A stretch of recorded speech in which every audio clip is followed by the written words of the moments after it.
বেলাল আয়া, আমি নবীর জিয়ারতে আইরে বেলাল আয়, কতদিন হলো তোমার কণ্ঠের আজান শুনি না।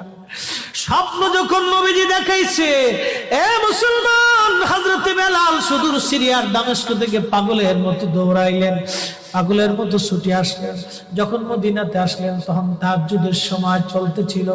তাহাজ্জুদের সময় চলার সময় হযরত বেলাল রাদিয়াল্লাহু আনহু কাঠের জালি দিয়ে তখন রওজা শরীফ ঘিরে রাখা ছিল।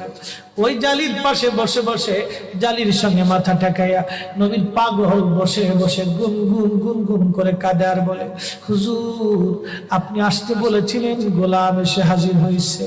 নবী গো, আজান দিতে বলেছেন, আমি আজান দিলে আপনি আগে নামাজ আসতেন, এখন আজান দিলে কি নবী আপনি নামাজে আসবেন? হুজুর এখন আজান দিলে কি আপনি নবী নামাজে আসবেন? নতুন মুয়াজ্জিন আসছে আজান দেওয়ার জন্য।